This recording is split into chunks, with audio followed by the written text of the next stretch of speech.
8. El movimiento espírita y la espiritualidad al revés. Seguimos repasando algunos de los numerosos movimientos modernos que configuran y dan cuerpo a la base invertida del Novus Ordo Seclorum. Si en capítulos anteriores se abordaron inversiones en el campo político, científico o arquitectónico, ahora abordaremos el dominio religioso, utilizando la palabra religioso, a falta de encontrar otra palabra que se adapte a este obtuso objeto. Se trata sin duda del dominio más difícil de tratar, con mayor variedad de confusiones, y con mayor complejidad de desvaríos y contrahechuras. Sin embargo, aunque todo es confusión en los numerosísimos movimientos neoespiritualistas, todos comparten algo que les hace fácilmente estudiables: el error. Este error, subrayamos el singular de esta palabra, contrasta con la pluralidad de escuelas, sociedades, comunidades, e iglesias que pertenecen a una masa deforme de movimientos que acostumbran a rivalizar entre sí. Por lo demás, esta rivalidad se circunscribe generalmente a un proselitismo que da fundamento a la existencia de tal número de movimientos. En otras palabras, el neoespiritualismo está, por supuesto, abierto a todos, y cuantos más, siempre mejor. ¿Mejor para quién? El singular error que comparte todo el espectro espiritual de la modernidad supone ser la raíz de lo que aquí estamos tratando, la estructura del establishment. Tras el colapso tradicional y la instauración del nuevo orden mundial, ¿qué se le ofrece al nuevo hombre en cuestión de espiritualidad? Un error que reemplaza inversamente la verdad, un motivo de división con sus semejantes, una ilusión en donde perderse con estériles conflictos. Ya que tratar todos los movimientos neoespiritualistas sería agotador para nos y para los lectores, pues es precisamente su pluralidad lo que les caracteriza, vamos a tratar aquí uno de ellos, el espírita, que supuso ser un pionero en muchos sentidos, y la inspiración y mayor influencia de muchísimos otros posteriores. Además, el origen histórico del espiritismo se sitúa en el contexto clave, el siglo XX, donde se articula explícitamente el monstruoso proyecto que este libro aborda, el Novus Ordo Seclorum. Y no solo eso, es del movimiento espírita, de donde vienen teorías deformadas, invertidas o directamente inventadas, que están muy presentes tanto en movimientos sin vinculación aparente con el movimiento espírita, como en individuos comunes que no saben qué viento les sopla. Sería muy sencillo reírse aquí de lo grotesco del espiritismo, pero esto no nos interesa ni lo más mínimo. Lo que aquí nos ocupa es alertar de la enorme influencia que el movimiento espírita ha tenido y tiene en el pensar popular, en las expresiones artísticas de la modernidad, y en hombres y mujeres que confiesan ser ateos, agnósticos, cristianos, o de la religión que ellos quieran. Si el movimiento espírita puede resultar cómico a simple vista, el impacto que éste ha tenido en el ser humano no tiene la menor gracia. Teorías netamente espíritas están presentes en la mentalidad de gentes de lo más variopintas, desde tipos materialistas, declaradamente modernos, hasta hombres que se aferran a tradiciones de expresión, lamentamos usar esta palabra, residual. Es por ello precisamente por lo que hemos escogido este movimiento neoespiritualista y no otro, a pesar de que existen algunos que podrían competir con él en infame importancia, tales como el ocultismo europeo, el teosofismo, el neorrosacrucismo, y, más recientemente el neovedantismo, la concienciología, el raelismo, la cienciología, y más. Confesamos que, a estas alturas no daríamos abasto si quisiéramos combatir movimientos neoespiritualistas. Optamos por no hacerlo, dejar que se combatan y se destruyan entre sí, y trabajar humildemente para que todo vuelva a cauces un poco más normales. Lo que sí haremos es declarar, a quien quiera oír, el nefasto error neoespiritualista y su utilidad en el Novus Ordo Seclorum. Definición y origen del movimiento espírita. Ante todo, el movimiento espírita es un movimiento moderno, y como tal, su origen es más o menos reciente, y se puede datar. En el caso del espiritismo, su origen data de 1848 y no antes, ni el término spiritism, ni cualquiera de las doctrinas que quiera encerrar este término, tienen existencia antes de este año. Esto último es importante por un doble motivo. En primer lugar, porque toda supuesta conexión del espiritismo con una tradición anterior, mucho menos antigua, es completamente inexistente, y en segundo lugar, porque es precisamente el violento, romántico y oscuro siglo XIX el contexto histórico que da a luz a semejante ismo. Si el contexto histórico del movimiento espírita es incorregiblemente moderno, su contexto geográfico no lo es menos, son los Estados Unidos, y después, Francia, en su desarrollo, las tierras que vieron nacer el espiritismo. Fueron los sucesos sufridos por la familia Fox en Hydesville los que dieron pie a la interpretación de unos fenómenos que se hizo llamar Modern Spiritualism. ¿Qué fenómenos fueron estos y cuál fue esa interpretación? Los fenómenos no eran en absoluto nuevos, eran los típicos fenómenos de un lugar fatídico, según la denominación clásica, o de la Casa Encantada, según denominaciones más recientes. En la casa de la familia Fox se movían objetos, se escuchaban voces, se veían imágenes. Y demás fenómenos que siempre han existido y que nunca se le han dado importancia. Al contrario, la perspectiva iniciática siempre los ha despreciado. Lo que resultó nueva fue la fascinación por estos fenómenos, y, sobre todo, la interpretación de que estos fenómenos eran causados por los muertos que habitaron aquel lugar. Este es el punto central de la doctrina espírita, si es que se le puede llamar así, la posibilidad práctica de comunicar con los muertos a través de algún tipo de materialización. Este dogma espírita es lo que resulta completamente moderno. Nunca antes el culto a los antepasados, de las diferentes tradiciones, había degenerado en una comunicación con los muertos groseramente expresada, y nunca antes fenómenos propios de la brujería más baja se habían interpretado como señales de los difuntos. Pero el Modern Spiritualism no se conformó con eso. Primeramente se sacó de la manga una figura necesaria para que esa comunicación fuera posible: el medium. También se inventó una pseudo ritualística dedicada a la práctica de esa supuesta comunicación, la sesión. Sin embargo, todo esto solo resultaría un grotesco circo, solo peligroso para sus seguidores, si no fuera porque posteriormente se exportó divulgándose por Europa, y se intelectualizó de la manera más baja que exigía la intención de dicho movimiento. Hippolyte Rivail, un francés vinculado al ocultismo europeo decimonónico y a grados inferiores de la francmasonería alemana, decidió interesarse por el Modern Spiritualism, para más tarde fundar la Escuela Espiritista, en París. Cambiando su nombre gratuitamente por el céltico Allan Kardec, firmó los libros teóricos que sentaron las bases del movimiento espiritista o espírita, hasta el punto que, en ocasiones, dicho movimiento se hace llamar kardecismo. Sin embargo, el mismo Rivail reconoció no haber escrito completamente dichos libros, y esto le exime en verdad de ser el responsable de trabajos de un nivel tan bajo. Junto a Rivail, Kardec, había una suerte de colectivo de medium, en los que se encontraban literatos franceses, ocultistas más o menos científicos, y futuros miembros de lo que sería la Sociedad Teosófica. Esto resulta importante porque, si después encontramos que el ocultismo, el teosofismo y el espiritismo rivalizan y polemizan entre sí, también se encontrará que su membresía se transvasa de un movimiento a otro con una facilidad pasmosa. Esta contradicción siempre convivió, también hoy, en los movimientos neoespiritualistas, y ello se puede ilustrar con el primero Congreso Espiritista en Cleveland, donde asistieron ocultistas renombrados como Papus, entre otros, y personajes vinculados con el teosofismo, como Madame Harclinch, Britton. Como ya dijimos, a pesar de que existen innumerables diferencias entre las sociedades neoespiritualistas, no existe ni una sola esencial, tal y como demuestra esta especie de oscura fraternidad que todos ellos muestran en congresos, agrupaciones y comités diversos. Pero no vamos a detenernos en detalles históricos, y esperemos que lo dicho hasta aquí sirva como un resumen del origen y formación del movimiento espírita. Lo que interesa en exclusiva de este movimiento, ya lo dijimos antes, es la influencia que tuvieron y tienen sus errores teóricos en el mundo moderno. Por lo tanto, dejaremos a un lado a las individualidades fundadoras del movimiento espírita, pues solo podemos valorarlas como marionetas, que fueron utilizadas por la fuerza infrahumana. Pasemos a ver entonces lo que dijeron, teorizaron y divulgaron estas pobres y siniestras marionetas. Algunas distorsiones e inversiones teóricas del movimiento espírita. Ese desarrollo del movimiento espírita se apoyó, ya lo dijimos, en una suerte de intelectualización, formulada por pobres y múltiples libros que, a posteriori, generarían la diversidad de escuelas, ramas, iglesias, del movimiento, tal y como existen actualmente. El contexto de esta intelectualización fue la Europa moderna, y así se entiende que en ella participarán personajes de diferentes raleas: médicos, psicólogos, abogados, profesores, literatos. Es decir, profesiones liberales, modernas que ni tienen ni pueden tener conexión con contextos iniciáticos mínimamente serios.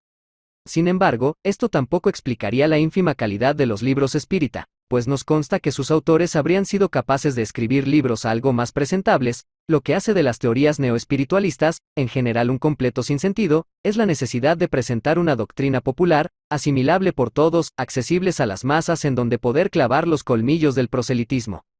En otras palabras, las teorías espíritas buscaban precisamente una divulgación a cualquier precio, o, más exactamente, una vulgarización paródica de una doctrina.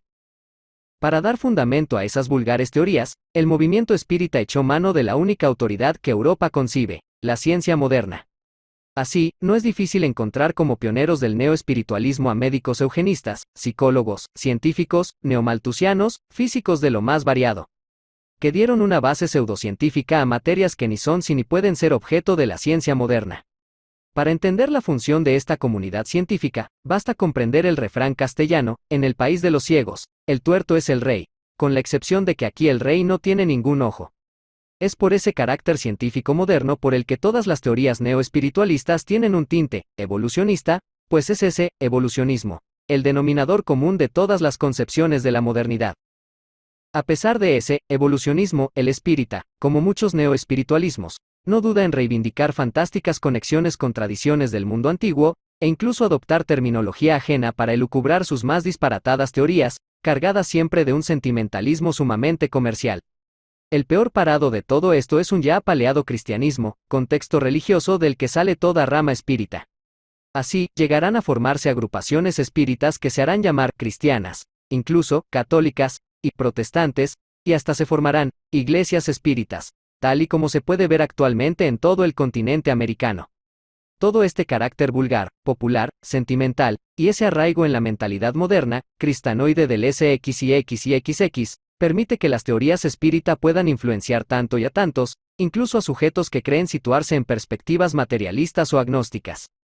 Al ser tantas estas teorías, aquí solo plantearemos tres que son comunes más o menos a la contradictoria variedad de escuelas espíritas, y que, sobre todo, influenciarán profundamente a propios y extraños en la paródica vivencia moderna de la espiritualidad, lo que más adelante llamaremos la espiritualidad al revés. El espíritu espiritista. Con esta redundancia titulamos la contradicción que se encuentra en la base y el término mismo del espiritismo. ¿Qué entiende el espiritismo por espíritu? Ya dijimos que lo esencial para esta gente es la posibilidad de comunicar con muertos, o lo que ellos creen que son muertos. Eso que se manifiesta en la comunicación es, para ellos, el espíritu, como una suerte de parte del ser, descarnada. Así dicen, que anda pululando, ellos dicen, errando, después de la muerte. Resulta muy novedosa esta interpretación del espíritu, pues ni siquiera el dualismo cartesiano lo concibe así, y mucho menos la triada espíritu, alma, cuerpo de doctrinas alquímicas de la Edad Media. Desde el punto de vista de cualquier fuente mínimamente seria, el espíritu es siempre la parte superior del ser, y sin embargo, para el espiritismo será precisamente lo contrario, la fuerza residual del psiquismo de un ser. Esta fuerza residual es lo que en sánscrito se llama pretas, en latín, manes, y el hebreo, obe. Esta fuerza psíquica no tendría nada de espiritual, y así se entiende que sean materializaciones tan groseras. Este, obe, es llamado también en hebreo, aval de Garmin, literalmente, viento de los huesos, y resulta algo a no tener en cuenta por alguien que se interese mínimamente por el espíritu. En la Cábala, el obe solo interesa para un tipo de práctica. Existe una magia evocativa, que siempre ha sido despreciada, evitada y nada recomendada por todas las tradiciones. Esta magia evocativa es una de las principales aficiones del neoespiritualismo, en esa fascinación por los fenómenos, lo anormal, ellos dirán, paranormal, y, en definitiva, todo lo que les resulte raro. La confusión del espíritu, según el espiritismo, es otro ejemplo, y a estas alturas del libro ya hemos visto unas cuantas, de una inversión tan propia de la modernidad y tan útil para la doctrina luciferina, de la que ya hemos hablado en capítulos anteriores. Cuando se trata de equivocar, distorsionar la constitución del ser humano resulta clave. El espírita habla de espíritu cuando está evocando la inercia psíquica, identifica su esencia con su parte residual, cree que lo que sobrevive a su cuerpo es lo que precisamente nunca estuvo vivo. Se puede hacer una idea así, de lo perversamente distorsionada que está la perspectiva moderna con respecto a la constitución del ser humano. La distorsionada constitución del ser humano. Resulta difícil exponer los errores de una teoría cualquiera cuando los que formulan dicha teoría ni siquiera parecen ponerse de acuerdo con ella. Eso es lo que ocurre con las diversas teorías de la constitución del ser humano según los neoespiritualismos. Solo deciden dejar de polemizar cuando se trata de su error central, su noción de espíritu. Después, cada escuela divaga en una serie de terminología tal como periespíritu, cascarón, cuerpo astral y demás palabrejas con las que no merece la pena detenerse mucho aquí. La tendencia es dar una visión groseramente materializada de la constitución sutil del ser humano.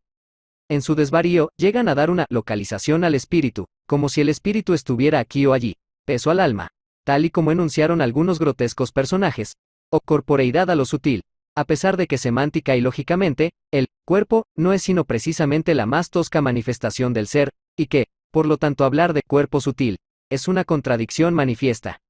Estas inexactitudes y contradicciones terminológicas no les importa demasiado a los neoespiritualistas. Para ellos, el interés está puesto en otro lugar: los fenómenos raros de la parte de su ser que desconocen. ¿Es gratuito decir que esa parte peor conocida puede ser también la más peligrosa? Pero, a poco que se tome la molestia de examinar estas teorías, se descubrirá que, ni tan siquiera para equivocarse, el neoespiritualismo resulta original. Todas estas teorías modernas son deformaciones brutales de concepciones tradicionales orientales, que intelectuales europeos han escuchado alguna vez, que jamás han comprendido ni asimilado, y que después interpretan a su manera de la forma más vergonzosa. Recordemos que, en todos los dominios la modernidad es incapaz de tomar prestado algo de Oriente, tal y como a veces ella se excusa. La modernidad directamente usurpa, roba, expolia cosas de Oriente, siempre las más formales y superficiales, para después distorsionarlas a su antojo. En este caso particular, las diferentes divagaciones sobre los diferentes cuerpos del ocultismo, espiritismo, teosofismo y otros, son irrespetuosas y distorsionadas interpretaciones de la teoría de los ariras, o cosas, en la India, que nada tiene que ver con todo eso, y que aquí no podemos ni intentar exponer, para no sugerir una comparación que siempre va a resultar odiosa. Este caso no es asilado, pues habrá más teorías neoespiritualistas que se escudarán vilmente en teorías tradicionales orientales. Aquí citamos otra. La reencarnación. Si hay una teoría neoespiritualista que más ha calado en la mentalidad del hombre moderno, esa es, sin duda, la reencarnación. Actualmente, hay muchos hombres y mujeres que creen en la reencarnación, e imaginan el origen de su creencia en la Grecia, el Egipto y, sobre todo, la India antigua. Aunque es una amplia mayoría la que así cree, esa mayoría se equivoca, y por más que así crean, la mayoría democrática importa nada cuando se trata de la verdad. Ni la palabra reencarnación ni la teoría que esta voz encierra se puede encontrar en contextos que no sean cristianos y modernos. Existen otras teorías tal como la metempsicosis en doctrinas antiguas, la transmigración de las almas, en Occidente, teorías indias del devenir del ser humano. Y, de hecho, es precisamente la reencarnación, una mezclada y brutal deformación de todas esas teorías tradicionales que nada tienen que ver con la tosca pseudodoctrina neoespiritualista. Reincarnation, reencarnacao, reencarnación. Son palabras que derivan de una previa y necesaria encarnación, y de este término, solo diremos que le corresponde exclusivamente a la teología cristiana. Fue el contexto ocultista decimonónico que aquí se ha presentado quien comenzó a hablar de encarnar, encarnar, y demás torpísimas concepciones que tienen como raíz semántica, la carne, voz muy usada por todo tipo de moralistas cristianos. Es ese moralismo uno de los protagonistas de las teorías reencarnacionistas. El reencarnacionista cree que la individualidad, que él identifica con el espíritu de manera inapropiada, se despoja del cuerpo tras la muerte, y esa individualidad va cambiando de cuerpo en cuerpo, aunque sería más apropiado decir de carne en carne, por una especie de tosca ley moral en la que el hombre bueno va a carnes de seres en situación privilegiada, y los hombres malos van a ocupar carnes de forma infrahumana, si no bestiales. Como se ve, además de una suerte de carnicería, se trata del evolucionismo moderno aplicado a los estadios postmortem, un evolucionismo espiritual, que reivindicarán personajes como el mismo Rivail, Kardec, que dijo, nacer, morir, renacer otra vez, y progresar sin cesar, tal es la ley. Por lo tanto, es ese progreso, concepto netamente moderno, lo que busca ese evolucionismo espiritual, que se mueve en un difuso dominio moral al que vulgarmente se le llama ley del karma, adoptando de nuevo un incomprendido término ajeno para dar nombre a una infantil ley moral del premio y el castigo aplicados al misterio postmortem. Así, el reencarnacionista dice, yo en el pasado fui judío, yo en otra vida fui mujer, yo antes era un jirafa. Y se queda tan ancho, sin cuestionarse qué entiende por ese yo, con el que comienza sus frases. Ese yo, que algunos modernos creen poder descarnar y volver a encarnar, no es sino la individualidad, a la que tan sentimentalmente están apegados, y que ansían poder perpetuar a toda costa. Como el hombre moderno no puede concebir en él nada más profundo que su torpe noción de identidad individual, inventa una teoría que le permita dar continuidad a aquello que no será tras la muerte porque tampoco lo es en vida. Y no solo se conforman con consolarse al creer que su cómoda identidad va a perdurar. Además, el reencarnacionista osa interpretar la desgracia, el dolor y la miseria de los hombres bajo simples fórmulas morales que lo eximen de su responsabilidad. Así, movimientos espíritas publicaron trabajos con titulares como "Los oficiales nazis reencarnaron en el África negra subdesarrollada, donde ahora están pagando por lo que hicieron en el pasado", y cosas aún peores, que no vamos a señalar aquí por un mínimo de decoro que siempre va a ser más importante que la documentación de este capítulo. Solo diremos que el neoespiritualismo reencarnacionista en ocasiones ha llegado a cotas de una vileza endiablada, y cualquier criterio formado que eche un vistazo a este tipo de movimientos se dará cuenta enseguida. Pero lo peor de la reencarnación está por venir. Ya dijimos que existen teorías tradicionales orientales, especialmente, de India, que los modernos tomaron irrespetuosamente como modelo para inventar su reencarnacionismo. Ya que el europeo no tiene ni capacidad, ni voluntad, ni tiempo, ni paciencia para comprender mínimamente una doctrina oriental, pretende asimilarlas por la vía rápida a través de contrahechuras, prejuicios y simplificaciones. Y así, no tiene ningún inconveniente en enunciar que la India siempre ha creído en la reencarnación. La cosa se oscurece aún más cuando indios educados en inglés a través de sistemas educativos coloniales, utilizan esa misma traducción, reencarnación, para referirse a teorías que ellos mismos ya acostumbran a ignorar completamente. Así, la teoría moderna de la reencarnación tiene un satánico efecto boomerang. No solo impone la divulgación de un error, sino que se infiltra y destruye la antigua manifestación de una verdad. Esta infame maniobra de inversión doctrinal es solo un ejemplo de la destrucción de las tradiciones orientales que el mundo moderno ha llevado a cabo a todos los niveles: militar, político, social, económico, incluso en la misma base doctrinal teórica, como es el caso. Y así, una vez más, de tanto repetir una mentira, esta no se convierte en verdad, pero, al menos lo parece. La reencarnación viene de la India. Por nuestra parte, podemos decir la verdad más veces, pero jamás más claro. Ninguna teoría tradicional propia de India, ni tan siquiera dentro del budismo, ni tan siquiera dentro del jainismo, resulta ser la reencarnación, tal y como la entienden en su ambigüedad y falta de concilio, orientalistas, académicos de todo tipo, indios modernos, ocultistas europeos, hinduistas angloparlantes, y seguidores del movimiento espírita que aquí tratamos. Quizá, el reencarnacionismo solo resulta interesante para observar la refinada bajeza con la que la necesidad de inversión opera. Sin duda existen más errores teóricos originarios del movimiento espírita que no carecería de interés aquí abordar, pero no vamos a extendernos en demasía con todo esto, pues con estos 3 puntos, verdaderamente centrales en la pseudodoctrina espírita, se puede extraer una buena síntesis para el provecho del lector. Si éste estuviera interesado en más detalles y documentación sobre las absurdas teorías de este movimiento neoespiritualista, remitimos al lector a las obras escritas por los mismos autores espiritistas, tales como el propio Allan Kardec, M. Leon Denis, Arthur Conan Doyle o muchísimos otros, también contemporáneos. Allí encontrarán un vasto material de reveladoras estupideces, siempre y cuando encuentren coraje para afrontar lecturas que en muchas ocasiones, advertimos resultarán insoportables. Influencia del error espírita en el mundo moderno. Si el movimiento espírita resulta algo grotesco para gran parte del público en general, eso no convierte al poder del movimiento subestimable. Todos los movimientos neoespiritualistas tienen una intención más obscura de la que puede parecer a simple vista, y sus fundaciones no se pueden interpretar como inocentes actos espontáneos. Por nuestra parte, no caeremos en el error de infravalorar cualquier movimiento neoespiritualista. Su nefasta influencia resulta fatal en gentes de todo tipo, gentes incluso que no están vinculadas activamente en movimiento alguno, y gentes incluso que parecen ajenas a estos asuntos. En el caso particular del movimiento espírita, resultan obvios los terribles efectos en sus seguidores. Para ello basta echar un vistazo al deplorable estado de salud de sus mediums y seguidores, o visitar, con cierta distancia, un hospital espírita, una casa de caridad espírita, o una feria del libro espírita, que actualmente hay en muchos lugares del mundo, especialmente en el continente americano. Esto no nos concierne aquí, aunque reconocemos que una monografía o un documental en ese sentido sorprenderían a más de uno. A un nivel más amplio, los peligros más graves de este movimiento no son los que atañen a sus seguidores, que ya serían graves, sino los que afectan a un público general, inconsciente a estas materias. Además, es precisamente esa inconsciencia y la falta de interés por estos problemas, lo que hacen del hombre moderno, una presa fácil de unas influencias intelectuales e infrahumanas que, por lo general están presentes en todos los movimientos neoespiritualistas.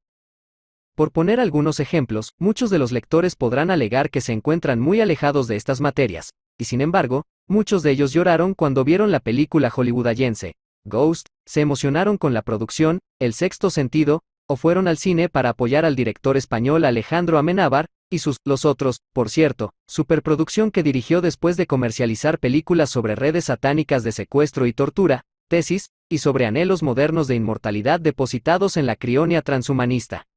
Abre los ojos. La mayoría de lectores creerán reírse de la charlatanería propia de los espiritistas, pero conocerán probablemente el libro, La Casa de los Espíritus, de Isabel Allende, habrán seguido la serie televisiva, Expediente X, o la telenovela de éxito internacional, Alma Gemela, producción del monstruo de la televisión, Globo TV. La mayoría de lectores pensarán que el movimiento espírita no supone ningún peligro para sus vidas, pero permitirán que sus hijos lean los libros de Harry Potter, vean la película infantil, Casper, o participen en las modernas fiestas de Halloween donde podrán disfrazarse de fantasmas, muertos vivientes o asesinos en serie. La mayoría de lectores pueden considerarse ateos, agnósticos, católicos, protestantes, o lo que quieran, pero con certeza todos tendrán la idea general de que el hindú, el budista y el chiflado de la New Age de turno, creen en la reencarnación. La mayoría de los lectores asegurarán no creer en ninguna sarta de tonterías, pero se aterrorizarían al ver objetos moverse, escuchar voces hablarles y demás fenómenos que calificarían como paranormales. La mayoría de lectores creerán mantenerse en una perspectiva materialista de la vida, pero si les preguntan ¿qué es el espíritu?, tras una breve cara de estupefacción y boca abierta, llegarán a articular algo parecido a la concepción espiritual del espiritismo. Así es, los movimientos neoespiritualistas van transformando el pensar de los hombres modernos, de todos los hombres modernos, de una forma muchas veces imperceptible por estos. Es más, cuando estos creen estar entreteniéndose, o distrae con acento agudo N12, es precisamente cuando están siendo más brutalmente atacados por la imposición de la inversión doctrinal. La desidia del moderno es ideal para que la gran inversión se infiltre sigilosamente en la población. Cultura pop, cine, TV, periódicos, literatura, cómic, deporte.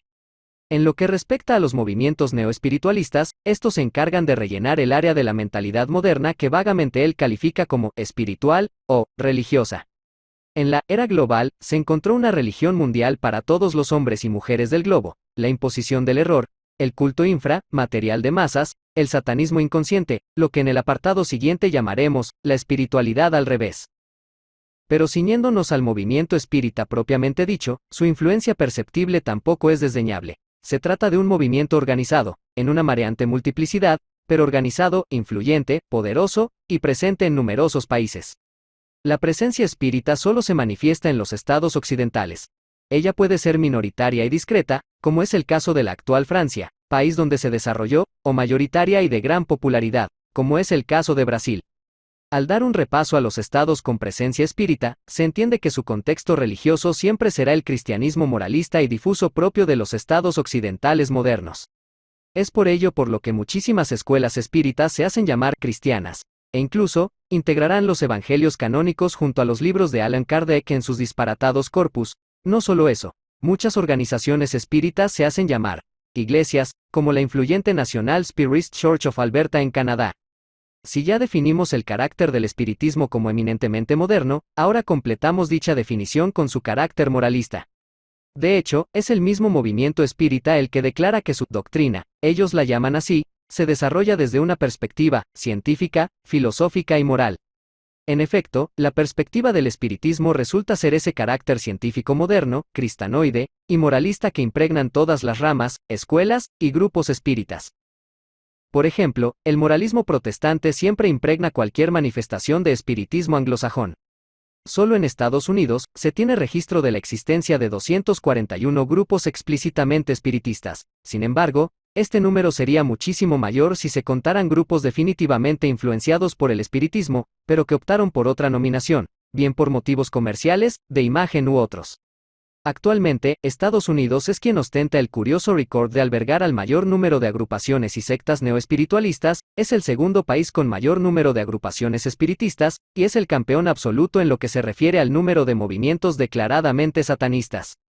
También es el líder en casos de serial killers indiscutiblemente vinculados a redes satánicas de secuestro y asesinato. Uno de los más famosos de estos chalados, Charles Manson, declaró en varias ocasiones ser la reencarnación de otros personajes también despreciables, que no merece la pena aquí citar. Muchas de estas redes, organizaciones y asesinos se encuentran actualmente en Los Ángeles, ciudad famosa también por la industria cinematográfica que alberga, la cual está también fuertemente influenciada por el neoespiritualismo en general, y por el movimiento espírita en particular. Existen superproducciones de Hollywood apologistas de la doctrina espírita, ya se citaron algunas, pero existirían muchísimas más películas, muchas de ellas, auténticos blockbusters, repletas de alusiones, simbolismo y mensajes subliminales para programar al gran público. No solo eso, existe un género exclusivamente dedicado a ello, el género de terror, en inglés, terror movie o thriller. Actualmente, este género hollywoodense, el de terror, se orienta con alevosía a la población más joven, habiéndose creado una etiqueta para este adoctrinamiento juvenil en el terror, teen thriller. La influencia de todas estas películas en todo el mundo resulta inmensa y fatal. Además, resulta curioso observar que ese terror como género cinematográfico propagandístico del neoespiritualismo, sea la misma voz que utilizará la propaganda política del nuevo orden mundial y su terrorismo. Por supuesto que todo esto no resulta casual. Será por lo tanto cierto cine de Hollywood un verdadero acto de terrorismo. Preferimos no responder a esta pregunta, y no porque dudemos de la respuesta, sino porque resulta ya imposible escribir con propiedad utilizando la palabra más pisoteada, deformada y violada del diccionario de la neolengua del nuevo orden mundial, el terrorismo. Ese será un lodazal que, como el lector entenderá, siempre haremos por evitar. Sin embargo, el país con más presencia espírita, tanto en seguidores como en agrupaciones así registradas, resulta ser Brasil. En el último censo sobre confesión religiosa, 2009, 2,5 millones de brasileños se consideraban espíritas, siendo la tercera confesión religiosa después del catolicismo y el protestantismo, en una de sus formas, llamada evangelismo. Este dato resulta revelador en dos sentidos. En primer lugar, la popularidad del espiritismo ha convertido a este movimiento en una confesión religiosa, es decir, una religión, más como oferta de la libertad de culto, propia de un Estado laico moderno. En otras palabras, la doctrina espírita, sin ser propiamente una religión, se convirtió en la tercera religión de Brasil, y esa calidad religiosa se lo dan más de 2,5 millones de seguidores y más de 800 federaciones, agrupaciones e iglesias registradas en la Federación Espírita Brasileña, organismo que, según él mismo, lleva a cabo una actividad civil, religiosa, educacional y filantrópica en todo el país. El segundo punto a tener en cuenta de este dato es que el espiritismo solo es rebasado en éxito y popularidad por dos confesiones cristianas, siendo el movimiento espírita confesamente cristiano. Y no solo eso, las tres siguientes confesiones de ese absurdo ranking también se considerarían cristianas. Por lo tanto, todas las supuestas religiones mayoritarias que configuran la oferta religiosa del Brasil resultan ser el mismo lenguaje, a saber, el cristianismo, siendo todas ellas en verdad decisiones desgajadas no tanto del cristianismo, sino de la modernidad europea. No es casual que el espectro religioso del Brasil se configure así con respecto al movimiento espírita. Brasil es un estado moderno fundado por élites europeas colonizadoras que se sirvieron de la esclavitud, llamémosle, oficial, de los pueblos africanos. Estos pueblos negros fueron machacados y denigrados en todos sus aspectos, y sus cultos autóctonos degeneraron hasta tal punto que solo pudieron sobrevivir residualmente mezclándose con el cristianismo, dando lugar a fenómenos sincréticos como el candomblé, la umbanda y la macumba. Algo parecido sucedió en muchos lugares de América, por ejemplo en Haití con el vudú. Por otro lado, las élites blancas gobernantes se nutrieron de más emigraciones europeas en los siglos XIX y XX, tales como ingleses, italianos, españoles, holandeses, alemanes. Algunos de estos nuevos inmigrantes europeos pertenecían a grupos y sociedades de importancia nefasta, todos ellos influenciados por el ocultismo, el teosofismo, el neorrosacrucismo, el espiritismo y demás neoespiritualismos aún peores. Estas dos realidades sociales, de Brasil, por un lado, una masa popular con cultos sentimentalmente degradados a una devoción cristanoide, por otro, unas invertidas élites blancas irremediablemente modernas, algunas de ellas relacionadas con subversivos grupos contrainiciáticos, hicieron que el movimiento espírita se extendiera como una plaga. Actualmente, Brasil es un estado clave en la instauración del nuevo orden mundial, es la joya de América del Sur del dominio Rothschild, y su consolidación en la agenda global se está llevando a cabo a través de ciertos eventos: Cumbre Internacional para la Tierra en Río, Copa del Mundo de Fútbol Brasil 2014, Juegos Olímpicos Río 2016. Además, Brasil es hoy un importante punto en la red del narcotráfico internacional, una reserva energética de emergencia controlada por multinacionales petroquímicas y mineras, y un enorme campo de pruebas experimentales de las grandes corporaciones farmacéuticas. Además de ser el país con mayor número de organizaciones espíritas, también es uno de los primeros países en el infame ranking de desaparición y secuestro de niños. Las grandes favelas de las metrópolis son auténticas minas para redes de secuestro motivadas por los más obscuros fines. Tampoco es desdeñable el número de asociaciones y seguidores de movimientos que se declaran abiertamente satanistas. No estamos culpando aquí al movimiento espírita de todos estos horrores de la realidad del Brasil. No, esto sería un tremendo error por nuestra parte, además de una manifiesta injusticia. Nos consta que la mayoría de espíritas brasileños permanecen inconscientes a estas materias, como también lo están los evangélicos, los católicos, los testigos de Jehová, y todos los demás. Una vez más, en esta compleja trama, el individuo solo supone ser un peón con inconsciente responsabilidad y ninguna culpa. Lo que aquí estamos declarando, eso sí es que, a un nivel operacional, la cúspide del espiritismo, el catolicismo, el protestantismo, el satanismo y todo el resto, es la misma. Para ilustrar esto último basta recordar que tanto los diezmos de los feligreses evangélicos, como las ventas de CDs del cura católico Pop Star de turno, como las ventajas fiscales de la caridad espírita, como los honorarios de adivinación de las bayanas del candomblé, como lo recaudado con pegatinas para el coche con el mensaje Deus es fiel, como los beneficios de los tours de grupos de rock reconocidos satanistas, todo ese dinero se ingresa en cuentas de un mismo cártel bancario. Pero no vamos a detenernos en el caso particular brasileño, pues este no deja de ser uno más en un inmenso mundo que ya dice estar globalizado. Estas generalidades sirven de introducción para el apartado que cierra el capítulo, en el que haremos una síntesis de estos múltiples errores neoespiritualistas condensados todos ellos en la común vivencia religiosa que propone el Novus Ordo Seclorum, lo que aquí llamaremos la espiritualidad al revés. La espiritualidad al revés. Todas las constituciones de los estados modernos redactan como un derecho una supuesta libertad de culto, que algunos ciudadanos dan por sentada, otros interpretan como un progreso en las libertades individuales, y del cual pocos cuestionan su trasfondo. ¿Por qué se hace del culto un derecho? Para comprender esto podemos observar como otro derecho fundamental, es el derecho a la vida. El entusiasmo que nos genera el ver cómo cuidan de nuestra vida haciendo de ella un derecho. A veces no nos deja ver que esto es una inmensa tontería, solemne y legislada, pero una tontería de las gordas. La vida no es un derecho, sino un hecho. Somos seres vivos, y, mientras tanto estar vivo se da por hecho. No interviene ningún tercero vivificante entre nosotros y nuestra vida, pues es la vida el atributo de nuestro ser, verbo copulativo, por lo tanto, no predicativo, y no transitivo. Somos vivos, y esto no requiere otra proposición, ni condición, ni derechos, ni siniestros. Siendo así entonces, ¿por qué hicieron de esta vida un derecho? Sencillo. Al hacer de la vida un derecho, necesariamente alguien o algo otorgará ese derecho, y ese papel se lo adjudicará rápidamente el poder político. Hacer de la vida un derecho, aun siendo fundamental, pone más fácil el camino para quitar ese derecho, es decir, la vida. Si la vida es un hecho natural, matar es un desecho contranatural. Ahora bien, si la vida es un derecho, matar solo resulta ser un delito. Y ya sabemos que la justicia acostumbra a ser ciega en estos asuntos.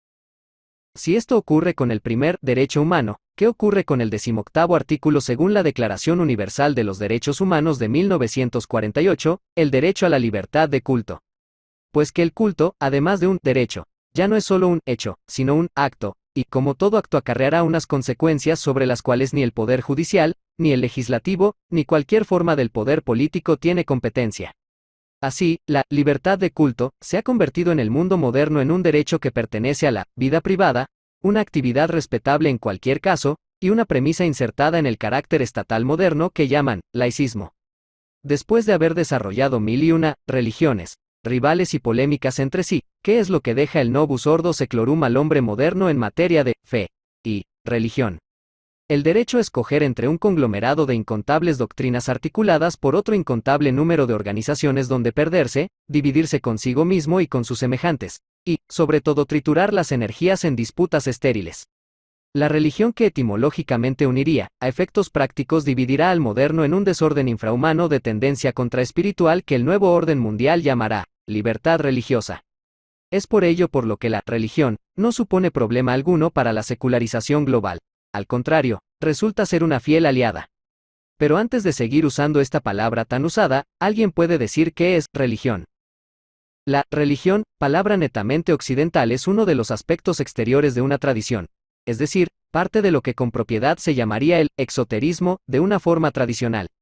En situaciones normales, si existe una parte exterior, necesariamente tendrá que haber una parte interior, de la misma manera que cuesta concebir un huevo que sea solo cáscara. Existiría entonces en cada una de las incontables religiones de la modernidad un núcleo esotérico que les diera fundamento. Por supuesto que no. No estamos ni mucho menos en una situación normal, y lo que hoy se llama religión supone ser por sus propios textos una libertad, un derecho civil, una opción individual.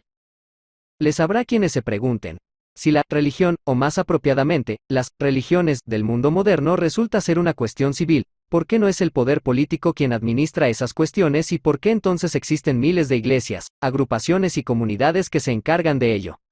Esa es la cuestión clave. En verdad, ya hoy, es ese único poder político global quien domina y administra esta y todas las cuestiones del ser humano, o lo que queda de él. Las iglesias, agrupaciones, comunidades, todo eso que da cuerpo a lo que se define sin rigor como religión, dan al ciudadano global una ilusión de espiritualidad desvinculada de su vida real, cargada de un moralismo adoctrinante dirigido al buen comportamiento civil, y articulada en el peor intencionado error intelectual que aquí definiremos como contrainiciación. ¿Libertad de cultos? Claro, en verdad, se trata de un único culto invertido, una única religión occidental. Algunos, con propiedad lo llaman satanismo. Nosotros preferimos llamarlo la espiritualidad al revés. Además de ese error intelectual común, la inconsciencia es otra de las características de esta espiritualidad al revés, sobre todo en sus manifestaciones más exteriores. Así, se comprenderá cómo los religiosos modernos se definen a sí mismos a través de las formas más groseras y toscas, sin cuestionar ni mínimamente cuál es el centro de su confesión. No existe un núcleo metafísico en la contraespiritualidad moderna. Como sucedáneo invertido, se exaltará la manifestación más baja del ser humano, su sentimentalismo. De esta manera, la intelectualidad pura será algo inexistente en la espiritualidad al revés. En ella, el hombre moderno solo podrá dar rienda suelta a sus anhelos sentimentales, para encontrar un consuelo, en el mejor de los casos, o una contrainiciación, en las peores y más habituales de las veces. ¿Qué es esa contrainiciación? Tenemos una definición de origen magistral que transmitimos aquí. Al no poder conducir a los seres humanos hasta estadios superiores de conocimiento, como la iniciación normal, la contrainiciación arrastrará indefectiblemente hacia lo infrahumano. Así es, la contrainiciación, revistiéndose de carnavalesca apariencia tradicional o, como dirían muchos de sus seguidores, religiosa, conduce al hombre moderno a los estadios infrahumanos y, lo que lo hace aún más grave, de manera completamente inconsciente. Si el conocimiento amplía la conciencia, la caída libre hacia la ignorancia nos hace inconscientes, como meras piedras con apariencia humana movidas solo por la inercia. En esa inconsciencia, el hombre moderno cree escoger, su opción religiosa, como un derecho civil más, sin darse cuenta que a un nivel efectivo él continúa rindiendo culto a lo mismo que rinden culto sus compañeros de esclavitud. Él cree escoger ser católico o protestante, de la misma manera que cree escoger ser de izquierdas o derechas, del partido político A o del partido político B, del equipo de fútbol X o del equipo de fútbol Y. A efectos verdaderos, no existirán diferencias esenciales entre estas elecciones, salvo que con ellas el moderno encontrará una identidad para dividirse de sus semejantes humanos, en una serie de estériles diferencias, conflictos y rivalidades que colaborarán en el proceso hacia la infrahumanidad. Ese es el papel de la espiritualidad al revés, en el Novus Ordo Seclorum, en la secularización deshumanizadora ulterior de la civilización occidental, y, para lo que los modernos llaman religión, se servirá de iglesias, la Iglesia Católica, la Iglesia Anglicana, la Iglesia Baptista, colectivos religiosos, protestantes, católicos, mormones, y movimientos neoespiritualistas, espiritismos, teosofismos, cienciologías, como instituciones donde se impartirá la contrainiciación, en el inconsciente culto satánico. Es sencillo comprobar que a pesar de las múltiples formas religiosas de la modernidad, el culto es único, se trata, al fin, de un único Dios, falso, para todos los hombres. Una falaz unicidad pseudo-teológica como cúspide jerárquica de la dividida y conflictiva multiplicidad de los seres humanos. ¿Es esta monstruosidad secular el satánico rostro del monoteísmo? Infelizmente, todo resulta menos sencillo que lo que nosotros como seres humanos podemos cuestionarnos. Se trata de un problema más refinadamente enmarañado. Una lectura de esta exposición puede dar la impresión de una respuesta atea, o peor aún, agnóstica a todo este galimatías. No es así, nada más lejos de la realidad. Ya advertimos que todo es aún más complejo, todo entra dentro de lo planeado. El llamado ateísmo es la respuesta negativa a la cuestión sobre la existencia de Dios. Para que se dé esa respuesta, tiene que darse el contexto que hace posible esa pregunta. Sin embargo, el ateo cree desvincularse de un problema con el mero hecho de responder negativamente a la pregunta que da pie a dicho problema. No es así. No hay diferencia esencial entre un teísta y un ateo, a pesar de lo que ellos creen, pues ambos se definen a través de la cuestión del teísmo, la cual, además de estar mal planteada, solo se ha formulado de esta forma en contextos sumamente recientes, occidentales, y cómo no modernos. Incluso teológicamente, cuestionar la existencia de Dios es un absurdo lógico, ya que la existencia no se le puede atribuir a Dios, independientemente de lo que unos y otros quieran entender por Dios. El error en la formulación de la pregunta teísta no está tanto en Dios, sino en la existencia, término repleto de problemas filosóficos que aquí no vamos ni a enunciar. Además, toda la cuestión teísta, tanto su respuesta afirmativa, como su aún más absurda contrapartida negativa, se basan en el dominio de la creencia. Así, de la misma manera que el creyente dice, yo creo que Dios existe, el ateo dice, yo creo que Dios no existe, sin conciencia de que está realizando la misma actividad que su compañero creyente, es decir, creer. El ateo está así creyendo en una proposición negativa, pero eso no lo convierte en menos crédulo. El ateo, por lo tanto, se define a sí mismo a través del dominio que él cree negar, a saber, la fe. Y si no existiera ese dominio, él no podría definirse, es decir, sería el mismo ateo el que no tendría existencia. El ateo depende de su relación con Dios para ser eso mismo, ateo, aunque sea a través de una doble negación contradictoria que roza la esquizofrenia. La cuestión teísta siempre fue secundaria, o inexistente, en las tradiciones antiguas, y esto se puede ver especialmente en la tradición india, donde el término que con menor inexactitud traduciría al dios de los teístas sería Iswara, el cual solo va a tener un papel auxiliar. Este desdén por la cuestión teísta aún se puede ver con más claridad en el budismo, que algunos orientalistas modernos, en su solemne estupidez, lo calificaron como religión atea. Estos orientalistas comparten con los ateos el mismo desprecio por las palabras que usan, y precisamente, para nosotros el ateísmo moderno solo puede valorarse como un balbuceo. Y para el Novus Ordo Seclorum, ¿qué papel tuvo y tiene ese ateísmo moderno? Pues uno bien claro. En su momento, el siglo XIX, el ateísmo sirvió de base teológica, o quizás sería mejor decir, ateológica. De movimientos tradicionales claves en el proyecto globalizador, como el socialismo, el comunismo, el anarquismo, y demás, ismos políticos que sirvieron de pretexto para estúpidos conflictos que dividieron a los hombres hasta el punto de llevarlos al abismo de la infrahumanidad. Actualmente, el ateísmo resulta ser una opción más, una casilla más en el censo mundial de la confesión religiosa, una superficial manera que tiene el moderno para identificarse con algo que lo aparte de lo que verdaderamente lo define, su idiotez. Eso es, a grandes rasgos, lo que supone ser ateo en el nuevo orden mundial. Pero aún hay más. Para cerrar el círculo contraespiritual de la libertad religiosa, del Novus Ordo Seclorum, se propondrá como opción el agnosticismo, el cual sería etimológica y efectivamente la confesión de incapacidad gnoseológica, es decir, la confesión de que el ser humano ni conoce ni puede conocer. Así, con una falsa humildad, el agnóstico se presenta como el resultado final de la deshumanización en el dominio espiritual. ¿Cabe recordar que es exactamente el conocimiento lo que nos diferencia positivamente de las bestias? ¿Cabe recordar que es el conocimiento quien permite, para bien y para mal humano? Cabe recordar que negar ese conocimiento es poner una X en la casilla no humano. Así es, el agnóstico dice no saber. Lo que realmente no sabe es que el agnosticismo es la última opción en el censo de la confesión religiosa de la espiritualidad al revés. De la misma manera que en las encuestas estadísticas de control poblacional al servicio del establishment, existe la casilla NSNC, no sabe, no contesta. En la religión única del nuevo orden mundial está el agnosticismo, como punto que cierra el cuestionario contraespiritual. Así, a través de esas casillas, se podrá comprobar que lo que se pretende es encasillar, es decir, delimitar, al espíritu, del cual poco más se puede decir salvo que es ilimitado. Delimitar lo ilimitado, además de ser una imposibilidad, resulta ser la pretensión satánica, y al ser una tarea imposible para esta fuerza, ella solo podrá presentar una impostura, una parodia, una farsa trampeada. Esta farsa es la que brevísimamente hemos expuesto aquí. Mientras los hombres modernos se definen como católicos, protestantes, judíos, espíritas, mormones, ateos, agnósticos o con la palabra que les venga en gana, todos se cogen de la mano en el contenido esencial de su culto, la colaboración con la infrahumanidad. Así, después de definirse y dividirse a través de las múltiples religiones, el consenso satánico hace su trabajo. Los seres humanos solo consiguen ponerse de acuerdo para un único fin: destruirse.